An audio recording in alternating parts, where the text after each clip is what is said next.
afterwards? Sure, that's fine. Trish is going to introduce you. Okay. I'm Stephen Kraus. I'm a urologist with the university here. I actually see patients here one day a week as well. I don't know how many are you familiar with the urology clinic at the VA's, basically sectioned off into specialties. So on Friday we do a voiding dysfunction and spinal cord clinic for neurogenic bladders. So the voiding dysfunction clinic is typically for patients who have really complex voiding disorders, failed other therapies, primary care wasn't able to handle their problems, they want to go more aggressive. So we do that, and we are backed up the wazoo, but certainly if you have patients, we will get them in and do our best to see them. I'm a professor and vice chairman for the Department of Urology. I did my residency at Rutgers in New Jersey. I did my fellowship at Baylor, and I've been here since about 2000. And my practice is pretty much focused on voiding dysfunction, urinary incontinence, neurogenic bladder. So today we're going to talk about sacral nerve modulation therapy and overactive bladder, especially in the elderly. And I think Dr. Lichtenstein had originally asked for this topic a while back. That's why I used it, but I hope you guys will be interested. I know Dr. Lichtenstein's, he and I have shared mutual patients, so he knows, he's had a few patients with this form of therapy already. Just turn the wireless thing off. Okay. So, as I was struggling to find the good joke, I have a couple of them in here. It's usually a sign that I have to take a drink of water. So here you've got two bats hanging on their tree limb upside down, and one says to the other, "Do you know what I fear the most about old age?" And the other one says, "No, what?" And it's urinary incontinence. Obviously, because he's upside down. Okay, so we'll start with a case. Kind of puts things into perspective. 73-year-old female presents with complaints of severe frequency, urgency, voids every 30 to 45 minutes. Now, when you ask a patient about urgency and frequency symptoms, a lot of times they'll tell you, "I go all day." What does that mean? Because all day to one person may be a lot different to all day to another. One little hint, you can interject with questions about their daily life. Can you sit through a typical TV show, 30-minute TV show, an hour TV show? Can you go to the movies? I mean, people can mostly sit through a 30-minute TV show, but most people should be able to sit through a whole movie, and a lot of times they can't. And that's a good sign that movies are about an hour and a half, so if they can't go through that, that's a problem. A lot of times they'll tell you, I got to go to the bathroom right before I go to the movies, and maybe I can get through the whole movie, but I got to make a mad dash at the end. Do they wake up at night? That one they often remember fairly accurately. Every now and then I get someone who tells me they wake up 10 times a night, but nighttime voiding is something that usually bothers them. They do remember that. So this particular lady can void about every 30 to 45 minutes. She likes Spanish or Mexican soap operas, usually last an hour. She cannot go the whole hour without going for the bathroom. She definitely can't go to the movies, and she wakes up 4 to 5 times a night. She has urge-related accidents, which means she has a urinary incontinence, a urinary accident that's prompted by the urge to void. It's not stress incontinence. She doesn't leak with coughing or sneezing. She gets the urge to void first. She starts to go to the bathroom, but before she can get to the door of the bathroom, it's coming out. She's using several pads. She's tried several medications. They're all out there. The oxybutynin, tolterodine. There's a plethora of different OAV medications that are out there now. She's tried a few of them. Maybe she gets a little bit better. Problem is she gets some side effects. She's got dry mouth, constipation, typical with all these class of medications that you probably know more about than me, and she is not able to stay on them. End result, she's miserable, and she's looking at you, what can I do? So what is overactive bladder? It's a constellation or a syndrome of urinary symptoms, urinary frequency, which typically is more than 8 voids per day. Urgency, which is actually, it has to be, that's the hallmark sign of overactive bladder. It's the sudden compelling urge to void that they can't defer. So right now, I thought I was going to be late, so I ran here. I didn't get a chance to go to the bathroom. My bladder's full, but I'm in control. I'm not to the point where I've got such a bad urge that I've got to excuse myself to go. Urgency is they got to go. Typically, they'll tell you when I go to the mall, the first place I look for is the bathroom because I want to know where it is in case I get into that situation. Urge incontinence, which is where they get that urge to go, but before they can do anything about it, boom, they have an accident. Nocturia may be associated with overactive bladder. It's debatable depending on who you talk to. Certainly, 1 time a night is normal. 2 times a night or more is considered a little bit abnormal. From the International Incontinence Society, which is where these criteria were taken from, it's considered abnormal if it's more than 2 times per night. Personally, for all of these symptoms, to me, you have to add one extra component to it: impact on their quality of life. I have patients who wake up 3 or 4 times a night. It doesn't bother them, and they don't need to be treated for it. I actually just saw a guy this morning. He wakes up 3 times a night. You want to be treated for it? No. The first 2 don't really bother me. The last one actually is the one I use to turn my coffee pot on. So, what are the impacts, though? Obviously, I just painted a picture that's not so bad. Well, it can be bad. It can definitely impact quality of life, especially when incontinence is a part of the picture. But you don't have to have just incontinence. When you do have incontinence, we call it OAB wet, but you can also have what we call OAB dry, where they just have the symptoms of frequency and urgency. And many times it can still be problematic, especially in work. Patients have decreased mobility and they have to go very frequently. It can be a bothersome factor to them. It affects women and men. We're going to talk more about women, but we can talk about men if you want. The main reason I'm going to talk about more women than anything today is because men have a prostate, and prostates can kind of complicate the matters a little bit. That doesn't mean they can't have OAB. They certainly can have urge incontinence and frequency and urgency. Typically what will happen is women will get more OAB wet. Men will get more OAB dry. We hate saying that it's associated with age, but it does have an increased prevalence with age. We know it has an impact on quality of life. There have been several studies that show that if you have OAB symptoms, you have increased risks of other medical comorbidities. Certainly, if you have urge incontinence or if you have increased nocturia, the more often you wake up at night, the more likely you're going to be at risk for falls and fractures. Jeanette Brown actually presented this to the American Geriatric Society and then published it afterwards. Those are fairly significant risk factors. Causes of overactive bladder. We always have thought that overactive bladder is caused by an involuntary detrusor contraction. So right now my bladder is full.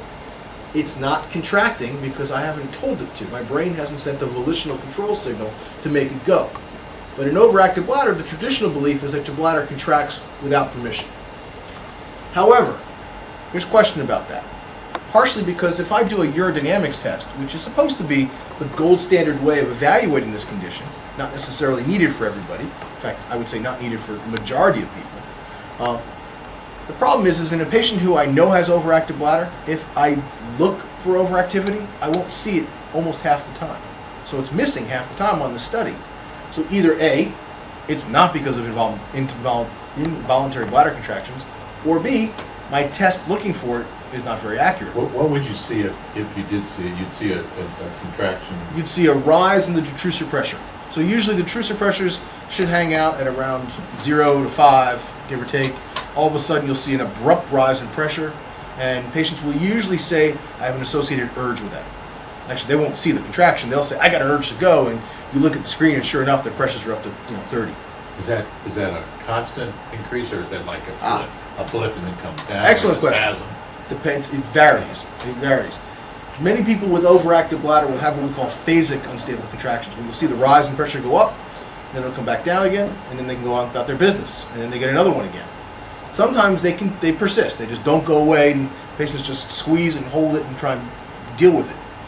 One of the things that we teach, we on the 3rd floor? Downstairs on the 2nd floor, is we teach biofeedback techniques to suppress the urge contractions.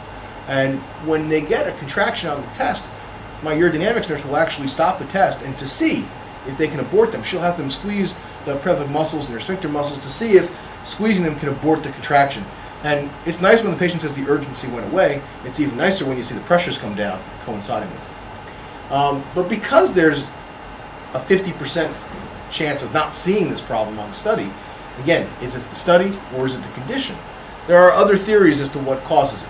When you see them listed, maybe abnormalities in the neural signaling, maybe the bladder sending up false signals or premature signals, or maybe the central nervous system isn't able to handle them, or the central nervous system is sending signals down to the bladder saying to go, but they're inappropriate.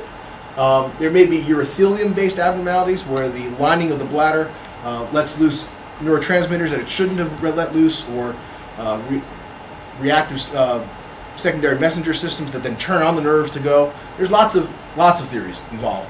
No one really knows for sure, but it's more than probably just an unstable bladder contraction. That's the current consensus. You asked me that 10 years ago, I would have just told you it's just a bladder contraction. So is overactive bladder different in the elderly? And the thoughts for this, why this might be, is, well, number one, there's definitely an increased incidence in the elderly. Number two, some people believe that overactive bladder in the elderly is either more severe or more difficult to treat. So is there a difference? Well, what could be explained by that? Well, we do know there are changes that occur as the patient gets older. Number one, bladder changes. There are biochemical changes in the bladder. The bladder contraction becomes increased. They get increased contractile responses. They get increased release of acetylcholine to the same amount of stimulus. There's changes in this one's not listed on the slide, there's changes in the gap junctions between the detrusor cells, so it's thought that they almost kind of have like an arrhythmia of the bladder, where you may get an area of the bladder depolarizing, causing that area to contract, which then can more rapidly depolarize to the rest of the bladder, because now these gap junctions allow the cells to talk to each other more readily. Alterations in the stretch receptors. There's lots of theories. Again, they're all, well, not all, some of them are there, so the most important ones are there. There are also changes in the brain that we haven't talked about. Some of the people at this institution, you probably know them, I'm sure you know them well, looking at executive control dysfunction and things like that. Those areas of the brain may also have impact, or probably have impact, on bladder control. We did some work, gosh, I want to say back in 2001, with Don Royal, with Tony Miles when she was here, Jason Schillerston around, looking at people with executive control dysfunction and whether or not they had associated bladder dysfunction symptoms, or vice versa. Could the bladder dysfunction actually predict who was going to have problems with executive control issues later on? Very interesting stuff. So how do we typically treat for overactive bladder? This is the elderly. This is actually for everybody. Behavioral therapy is a very good option. Behavioral therapy, biofeedback, these are non-invasive, relatively easy things to do. Problem is I'll be honest, we don't do them very often. All providers, not just us, not just you. It's easy to do number three, which is to give them a pill. But I work very closely with actually colleagues of yours at the GREC and University of Alabama, and their mainstay of therapy is number one, number two, without question. They don't even get drugs until they've failed that for a couple weeks. So, behavioral therapy, biofeedback, do they work? Yeah, they work. When done properly. When not done properly, they're crummy. But with the appropriate technician or a nurse or a therapist, you can get good responses. And again, their work, it's like their work, anywhere from 60 to 80% response rates for a therapy that essentially has no side effects. Drug therapy, the antimuscarinic class of medications, is well known for this cause. It is the main form of therapy in the country. Again, debatable why or should be, but it does work. But it has its own inherent problems. Side effects, antimuscarinic side effects, traditionally dry mouth, constipation, cognitive effects, memory effects, not just to name a few. Then we move into what I consider the more aggressive options. Intravesical Botox injection, Botox A. Actually, it's a non-FDA approved indication. I think I have a non-FDA slide at the end of this, but I'll mention it here as well.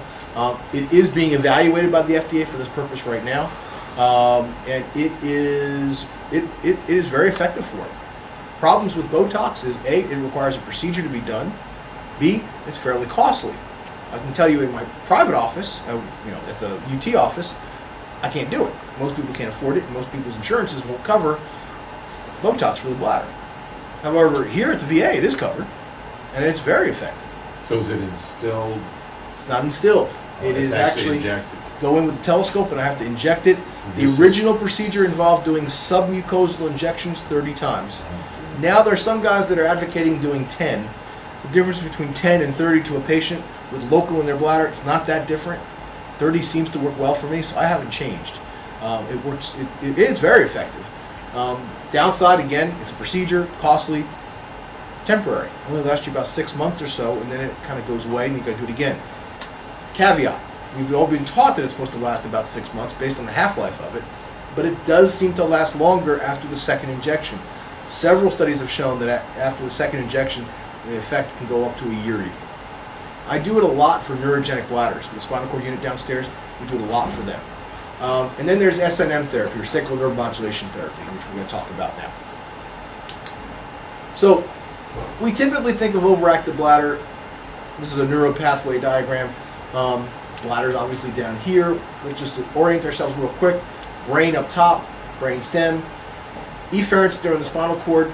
all the way through the pelvic nerves into the detrusor. Those are parasympathetic for the most part. That's what we're going to be talking about. That's what causes the bladder contraction. Bladder afferents going back up. We have most of the signals going up to what we call the A delta fibers.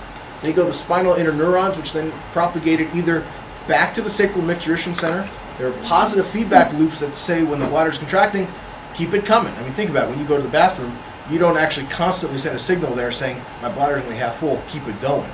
Your bladder has stretch receptors and interneurons that talk to each other, so if the bladder is still partially stretched, it has positive feedback loop going back to the sacrum, back to the sacral micturition center. The interneurons there keep firing until the bladder's fully empty.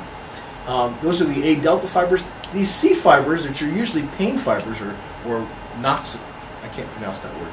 Nox, not noxious, but Nociceptive. yeah, thank you. Are traditionally not involved in the micturition cycle, at least not normally. And one of the theories that we talk about over overactive bladder is that these pathways become activated, and they kind of short circuit the whole process, and they basically go back and turn everything on and facilitate it, so the bladder contractions can occur more readily. So, understandably, we treat with medications over here, but if there's a short circuit over here, my laser's dying here, or if the A delta fibers have problems, treating the bladder may not necessarily be the right thing. Hence, that's where sacral nerve therapy or modulation therapy falls into play. I like this slide better. So that's another schematic or another cartoon going to the bladder. Again, sacral micturition center is where all the neurons are, or the nerve bodies are, for the pelvic nerves that go to the bladder for the parasympathetic control. Most of it's pelvic nerves coming out of S2, S3, and S4. You have afferents going back as well. SNS, or interstim, which is the only, that's the proprietary name for it, is usually done at the S3 sacral nerve root. There's another option, the pudendal nerve root, because they both go to the same place. Sorry. The FDA approved right now is this approach. Actually, it's not that this is not approved, this approach, because they don't actually talk about that. They talk about neuromodulation therapy. They don't specify where, but that's kind of a harder place to target. A colleague of mine at Beaumont in Detroit, he does it there. I would like to learn it probably one day, but traditionally we do it up in the back, in the lower back, in the S3 foramen area, and we have good results with it. Sacral nerve therapy, how does it work? That's another one of those we're not really sure. There's a couple theories about what's going on. We do believe that it relies on these three functions of what we call the micturition reflex: the amplification, coordination, and timing. So what is the amplification? Again, the CNS is supposed to be able to perceive, process, and then respond to bladder afferent activity, and then respond with contractions or absence of contractions. So it's got to be able to listen to the signals and then respond. Coordination, the bladder and the sphincter. We didn't really talk about the sphincter yet. At the bottom of the bladder, there's the urethral sphincter. The bladder is a relatively dumb organ. Well, it tells you the same thing with no matter what it tells you. I've got frequency and urgency symptoms whether you have a UTI, some bladder cancers, a bladder stone, BPH. Same symptoms because it's a relatively dumb organ. It knows one thing though. It knows that it's not supposed to contract if the sphincter is closed. So bladder contractions occur when the sphincter is open. Bladder contractions should stop when the sphincter closes. I mentioned earlier when I had that patient who's got an unstable contraction and she's on the table and we have the nurse telling her to squeeze to make the contraction go away, because there are negative feedback loops that show when the sphincter shuts down, the bladder has a negative feedback loop that shuts the bladder contraction down. That's the emphasis of biofeedback, right? The basis of it. So there's got to be coordination between the bladder and the sphincter. That coordination has to exist as well. And there are some theories that overactive bladder is actually a sphincter problem or an outlet problem, in that the signals from the sphincter are coming out saying, hey, we're open, go pee, even though the sphincter may be closed. And that sends a false signal to the bladder. It thinks it's in the middle of going, causing a bladder contraction. Then there's some psychosocial issues, timing and control over your autonomic system. That'll be more cerebral. So what can go wrong? This is a list of several of them. Lang and Shangler have a nice little review in what's called the Urologic Clinics of North America, and it's actually online. You can get it at the library if you're interested. But this is a whole list of possible causes. The last two with the stars here This sort of therapy is mainly used for overactive bladder, but occasionally can be used for retention due to non-obstruction. So basically the bladder does not want to kick on. These last two are thought to be for that indication, the cause or how it works for that indication. The other ones up top are the ones we're probably dealing with. Does the SNM therapy prevent some of those false or improper interneuron connections? Does it, we talked about bad signals, we talked about abnormal signals in those A delta fibers, we talked about C fibers being turned on when they're not supposed to be. These all are possible theories about how this may work. But again, a lot of research being on, but no one has come out with this is what's causing it. And the joke, which usually is a time lead, I need to go get a drink of water. Here you got the old gentleman saying 3 rules of getting older: never pass the bathroom, don't waste a hard-on, and never trust a... Now, actually, I like this slide partially for 2 reasons. Defecatory dysfunction often goes hand in hand with urinary symptoms. Elaine Markland, who actually graduated from your fellowship program a couple years ago, showed anywhere from 10 to 20% of patients with urinary incontinence problems also have defecatory dysfunction. So we call women with, men and women, we call patients with urinary urge and urinary stress incontinence, they have both of those types, we call those as having mixed incontinence because it's stress and urge. What do you do if they've got urinary incontinence and fecal incontinence? You can't call them mixed anymore because we already took that term. So we call that dual incontinence, dual urinary and dual fecal. Interesting, we will talk about SNM therapy for fecal dysfunction as well. So who's the appropriate candidate for SNM therapy? Typically, patient with lower urinary tract symptoms, overactive bladder type symptoms, frequency, urgency, urge incontinence. They're usually either very severe or refractory, and they're usually they go hand in hand with each other. So they've usually tried several medications. In fact, I don't usually offer this therapy until they've at least tried 2 or more medications or forms of therapy. We talked about patients who have non-obstructive retention. It's not what we're going to be talking about today, but just so you know, it is a possible indication. Typically, this will be the patient whose sphincter, like I said before, this is the theory, doesn't open or close. So if the sphincter stays closed, remember the bladder only knows one thing: if the sphincter is closed, it shouldn't contract. So it's not an areflexic bladder. It's not a bladder that's nerve dead. It's a bladder that doesn't want to turn on, but is capable of turning on. It just doesn't want to because it thinks the switch is closed. But these will be the patients that we're going to talk about now. So I guess I space my slides out a little bit here.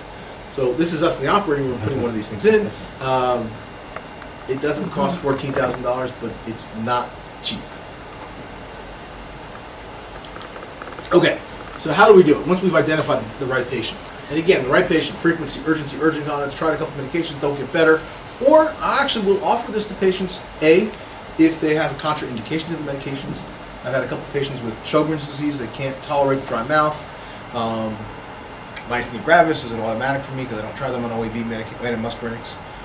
There's the rare patient with glaucoma that's narrow-angled. Almost all of them are open-angled, but if they have narrow-angled, this would be a good option for them. Then you get into softer indications. The patient who has moderate overactive bladder that responds to the medication, but she doesn't like the medication. Doesn't like the side effects. She doesn't want to be on medication. So what do we do? Before we talk about this, do you have to do any other tests? You identified her by symptoms. Urinalysis would probably be nice, just to make sure they don't have a UTI. And if they have hematuria, that should be evaluated. But in the absence of hematuria and a UTI, you could be done. You could be done. You don't necessarily have to do much more. Some people will say, and again, I was like this probably 8 years ago, if they have such bad symptoms that they're not responding to drug, I may want to look in their bladder real quick just to make sure they don't have something causing it. A stone, tumor, things like that. Again, this is in the female. In the guy, it gets more complicated because they have a prostate, which kind of muddies the waters a little bit. I'm assuming you do a pelvic exam to make sure that. Oh yeah, definitely. Prolapse. Definitely. Urodynamics? Good question. You missed the part before where Sorry. I mentioned. That's okay. The only reason you asked that question is because you missed. That's what I'm getting at. Urodynamics is supposed to be the gold standard test, and we still do it. I mean, don't get me wrong, we still do it. problem is that I can have a patient who has overactive bladder. I mean, I can watch her on my physical exam. She can say, I'm getting an urge, and boom, it comes out. And then if I do urodynamics on her, lo and behold, I don't see the unstable contraction 50% of the time. Either A, like I said, it's a bad test. It's got poor sensitivity and poor specificity. Or B, patient knows you're looking at her, and when she knows you're looking at her, even though you tell her to relax, she's constricting down there, contracting her sphincter, which is making the contractions go away. Or it's another problem, and it's not just bladder contractions. But on a guy, where I don't know if it's OAB or BPH or a combination, then I'll often do urodynamics. And don't get me wrong, I would probably say I do urodynamics 60% of the time on women who have this condition. It's the rare, like I said, 10 years ago it was 100%, now it's 60%. Maybe another 5 years it'll be less. So, in order to determine who's the appropriate patient for this therapy, we've identified the symptoms, but now we got to see who responds. The way we do this is very similar to the way pain guys do their neurostimulation testing. And actually, sacral neuromodulation therapy is derived from their stuff. I mean, it's the same thing, essentially. In fact, for some patients, I will use a pain stimulator. So we do a testing phase first, followed by a permanent implantation. Testing phase can be done one of two ways. We can do what's called a temporary or percutaneous approach, or we can do a staged approach. I most of the time do a temporary one. It's easier on the patient. It's quicker in the operating room. It's an easier sell, and I'll explain why in a minute. If they do well during that temporary phase, basically what happens is they have temporary leads placed into their S3 foramen at the S3 nerve roots. They go home with these wires hanging out their back, attached to an external generator.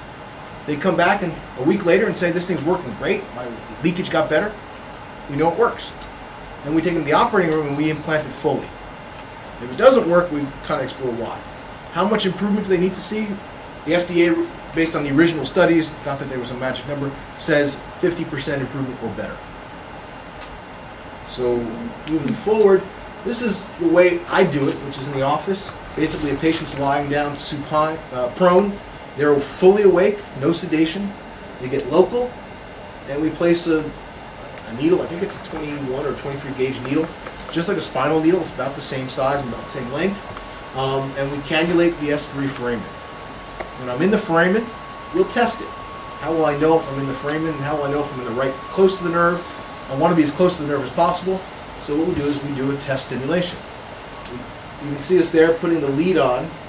That's not us actually, but it looks just like that. We put the lead on and we attach it to an external generator, and we turn up the juice until she starts to feel it. And the question is, where does she feel it? And there's certain appropriate places there are places for appropriate sensory stimulation. We'll go over those in a minute. That's the sensory response. And then we look for a motor response. We turn it up a little bit more and we start listening to motor responses.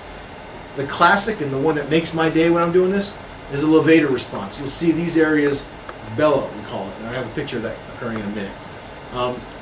It's great when that happens, and it's even more ideal because what else goes to the S3? Or what else in her little toe? Big toe of the foot. Not little toe, big foot. Big toe. So ideally, we'll get, in the order of stimulation, lowest stimulation will get sensation. Then as we turn it up, we'll get the bellows response. And then at the higher settings, we'll get her toe to twitch. And let's see, I think that's the summary of what I just said. S3 works well. S4 works well too. You don't get the toe twitch though when you're testing. You just get the levator response. It's more of what we call a rectal pull than a bellows, and you'll see it.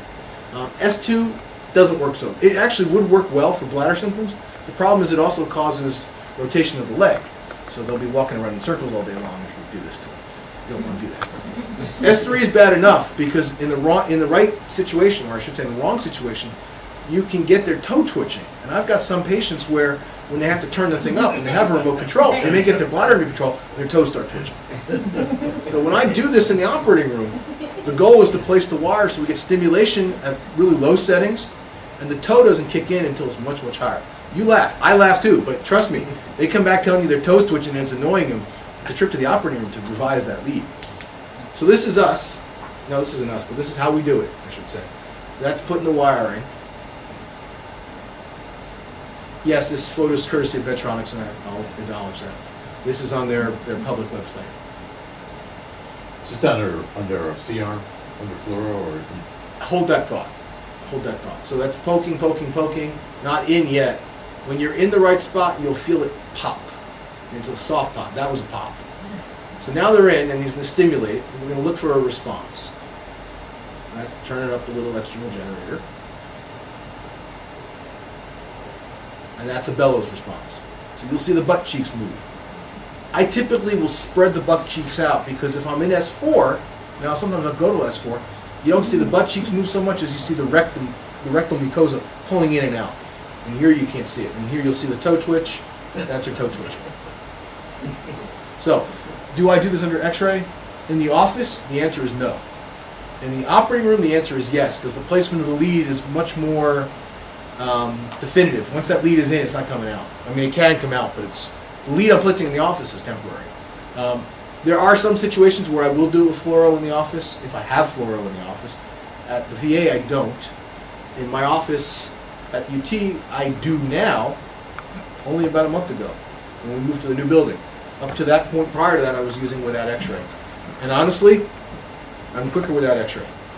X-rays, I'm actually checking more on the X-ray than I was.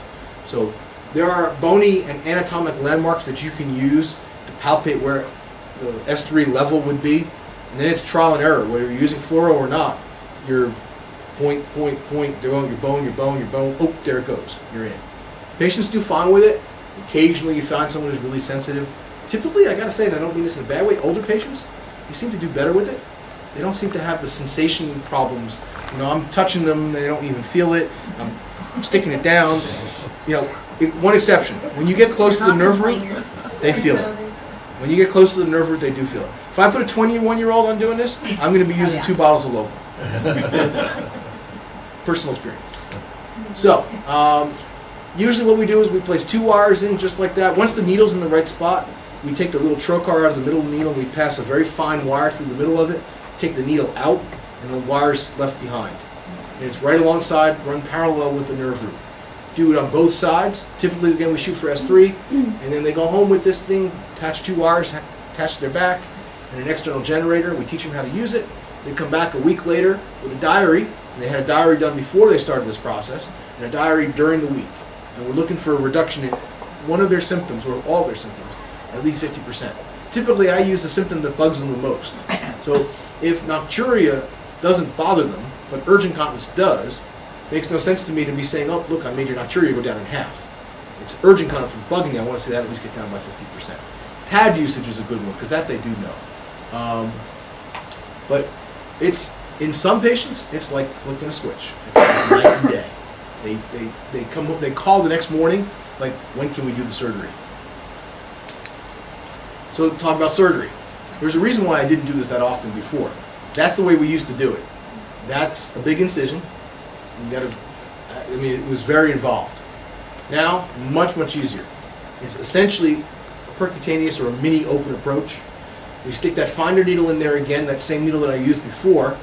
Once I'm in the right place, I place a little guide wire in through it, take the needle out, and I pass this trocar or sheath device over the guide wire, and now I'm in the S3 foramen with that. I take its trocar out and I paste, that's the sacral lead that's going to go in. It's called a tined lead, and you can see those little teeth. As it goes through the trocar, those teeth will close. When it comes out the other side, the teeth will open up again. So the goal is to put it in the right spot without opening the teeth until I'm sure it's in the right spot. Once it's in the right spot, you pull the sheath out, the teeth will lock in place, and that lead is now secure. Relatively secure. The patient won't be able to pull it out, nor will they even have access to it. But if you pull hard enough, you can get it to come out. And there are times when I have to revise it. So I don't want to mean permanent like it's never coming out, but it's meant to be permanent. The generator, that's the current size generator. I usually tell patients, I show them the generator, but it's about the size of a 9-volt battery, but half as thick. And that's at the S3 foramen. That's usually in the right buttock or butt cheek. Why? Number one, it has to be relatively close so the wires can connect. 2, it's easy to hide it in there. 3, if patients do have to adjust the remote control, they have a remote kind of looks like a remote to a TV. It's easy to do it this way than anywhere else. So we typically put it on the right side, butt cheek as well. We put it up high enough so that when they're sitting on it, they're not actually sitting on it. When they're lying down, it's kind of on the curve, so they're not lying flat on it either. And take this as a joke, most of the patients in San Antonio, me included, would have no problem with this in there. They wouldn't see it. If you poke hard, you'll feel it. That's what it would look like in a cartoon. That's what it looks like on real X-ray. Now, the wire that we placed in the office was a perk lead, and it was one lead. It's one point of contact only, and that's it. This lead is much more sophisticated. It has 4 points of contact, and each of those dark black things are points of contact with the nerve. And ideally, when we're placing it in the operating room, we're going to try and get it so that we get the most responses out of the most number of contacts. One is all we need, but it's sure nice when I can get each one of those to stimulate the nerves and make it work right. Now, the nerves don't run in a straight line. Typically, what the nerve will do is it'll curve like that. So you might get points of contact 2 or 3 places. That's okay. You know, ideally, 1's all you need. 2 is a good day. 3 is great. 4 is rare. And then each one of those is potentially capable of stimulating the nerve, improve symptoms. With the remote control, they can adjust the stimulator to stimulate number 3, number 2, number 1, or 0, depending on which one works best for them. So in this particular patient, lead 0, which is the first one going in, probably is a little too deep. It's probably not going to work. So we wouldn't set her on 0. 1 is always the big lead, and 1 almost always touches something. 1's probably going to work. 2 might work too. Difference is 1 might work really, really well, but maybe it's going to give her that toe that we talked about. 2 might work better because it also controls her symptoms, but she doesn't get toe. Let's say 3 doesn't work. So we'll send her home with 2 programs. 1 is set to lead number 1, 1 is set to lead number 2. She'll use number 2 most of the time. But on a bad day, if she's having worse accidents, she may switch to number 1, saying, I may get a little toe, but I know it works better. And she can go back and forth if she wants. Does it work? We're going to get into elderly in a minute. Does it work? Obviously the best way to do this would be to do a randomized clinical trial, do a sham, but that you can't do anymore. So the way this was done actually was pretty ingenious. They put them in everybody, and they just didn't turn them on. And they were typical refractory overactive bladder and that stuff.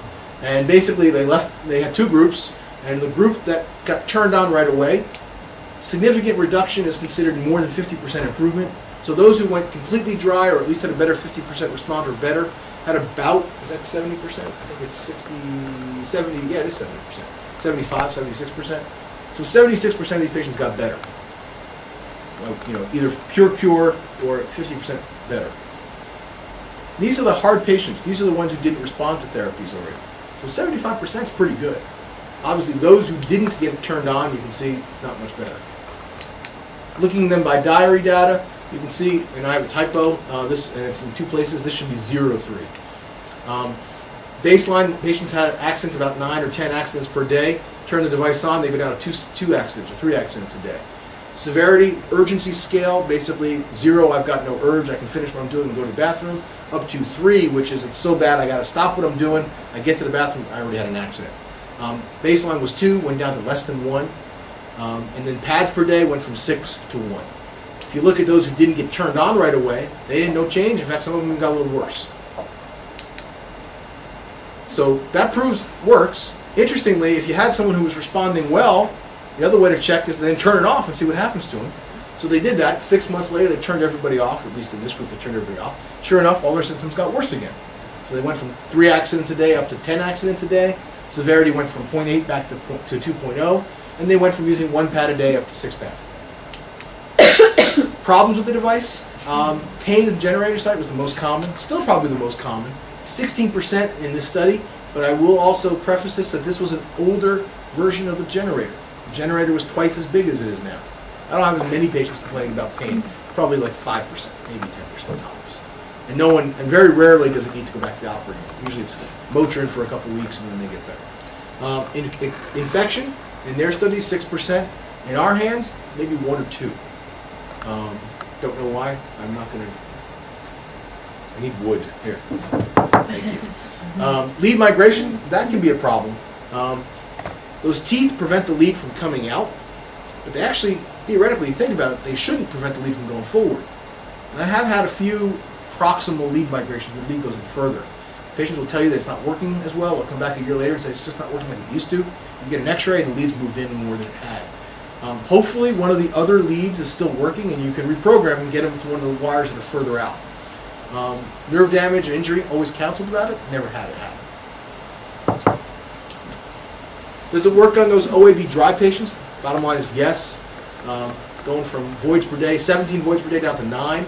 Consider 8 is normal, 9 is not bad. Volume of voiding, 118 doubled up to almost doubled up to 226. Does it work long term? This is an 18-month study. Bottom line is at 7, those who are either dry or significantly improved. At 6 months, 75%. At 12 months, it was 79%. At 18 months, it was 76%.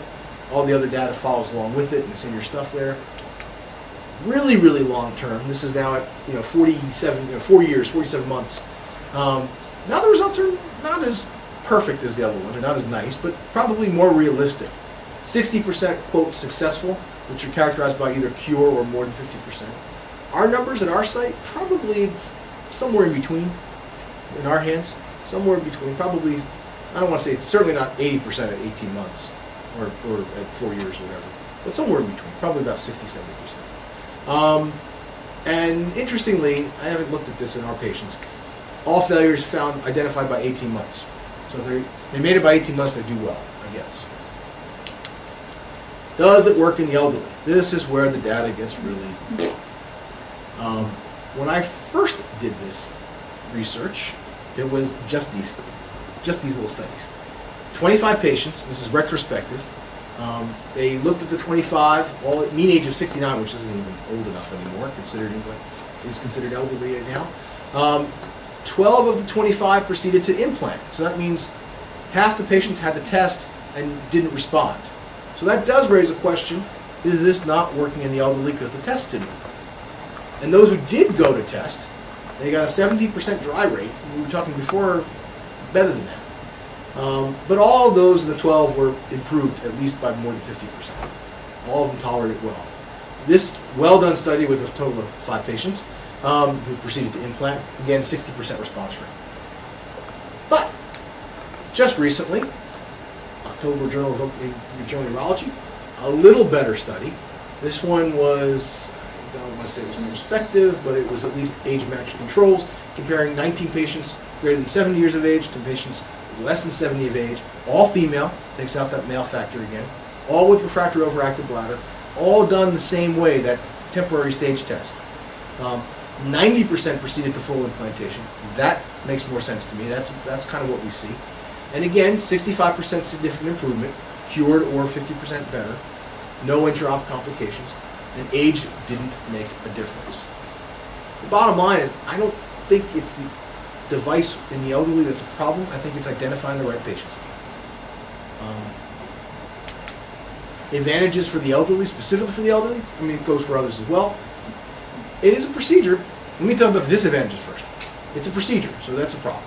But it's a procedure under local. I mean, I can do the test in the office under pure local, and the implant will often do local with sedation. So they're in the operating room with local with sedation. They do not get general. They will get general if they ask for it, and they're a candidate for it. But here, they're very comfortable giving local with sedation, which is surprising because they're prone, and they're not happy when anesthesiology docs are not happy when they're prone, but they are here. And that's how I do it over at the university as well. Advantages. Like I said, it's a minimally invasive procedure. The use of antimuscarinics is now gone, so you don't have to worry about the side effects with it, cognitive dysfunction and dry mouth and all that. The potential benefit for fecal or defecatory dysfunction, something we're going to talk about in a minute. What other advantages can we think of? There's one disadvantage I didn't mention. It got a battery in it. It's only going to last you about six years. Then you got to replace it. But it's a minor procedure to replace it. patients can get their pacemakers for their heart replaced, and they can get this replaced pretty easily as well. Probably in the next couple of years, they went from a large generator to a small generator. Now I bet you they're going to keep the generator the same size and prolong the battery length. And the gist is that they'll probably make the same size unit with a longer battery. Maybe they'll get to 8 to 10 years. There is a rechargeable version for pain control, but you have to recharge it every day because the stimulation is turned up way high. And for bladder, it's probably not, patients wouldn't want to do it. I mentioned before that this is a based on pain stimulators. For patients with really severe bladder problems, overactive bladder in frequency due to interstitial cystitis, which is not an indication, but urinary frequency is, they may not respond to a single lead, or in our experience, they respond for a while with a single lead, but then they come back and the symptoms have recurred.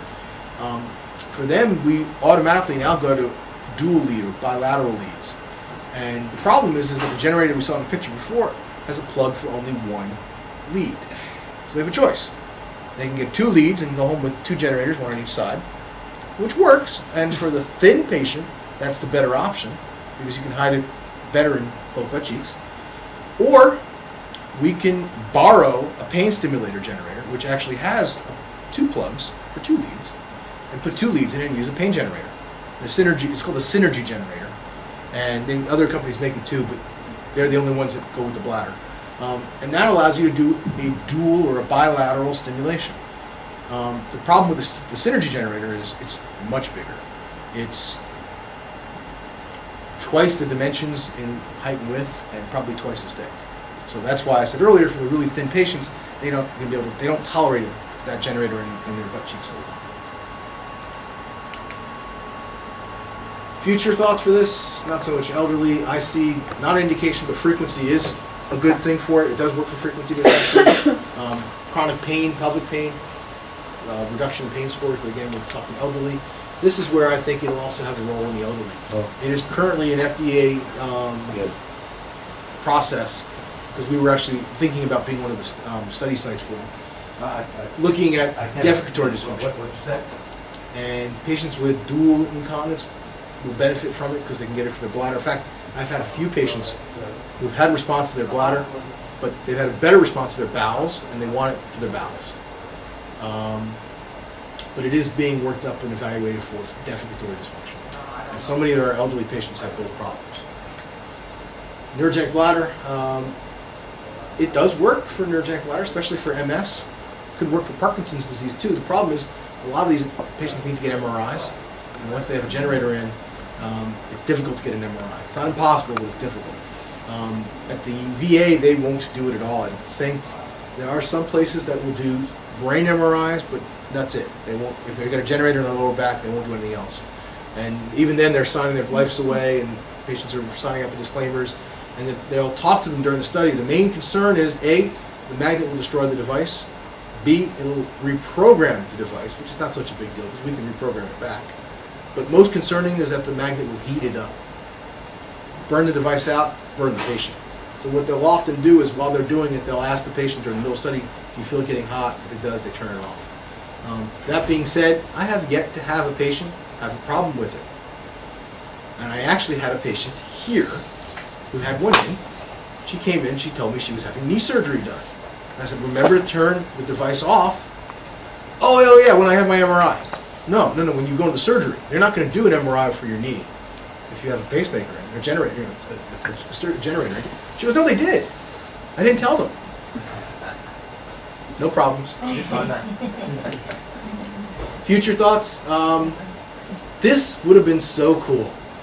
That's the pudendal. That's a pudendal variant. It's called the Bion, and it is a generator and the lead all in one. And you would have basically made a little nick and inserted it in along the pudendal nerve, and you'd be done with it. Unfortunately, the company that was doing that went out of business, and it's going nowhere right now. But that, to me, would have been great. We talked about smaller, rechargeable, bilateral. We definitely talked about pudendal. We talked about earlier. Cutaneous stimulation. There is another form of sacral nerve therapy called the trade name is called PC Urgent, and it's basically a temporary version of sacral nerve therapy. You put patches on tibial nerve on the skin, and you stimulate through that approach. The problem is it's not a continuous stimulation. You do it for like an hour, and you take it off. And the thought is it's almost like a biofeedback training through sacral nerve therapy. This was a product that was approved through loopholes, I think, with the FDA, without adequate or good quality studies to prove it. Right now, my professional society, the one that I put subspecialty society, just figured out how to do a sham study with it, and now they're going to do clinical trials with it. So I will not comment, yes, good or bad, just because no one knows. Conclusions? It's very effective for overactive bladder, especially the refractory ones. Use in the elderly, personal experience, it's great.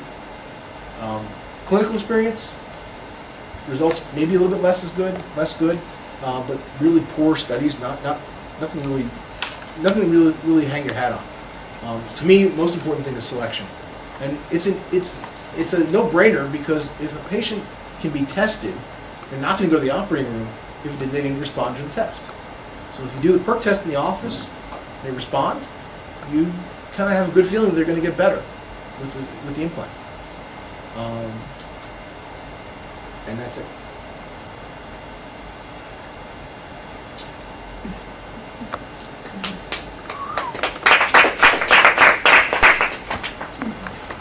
Questions?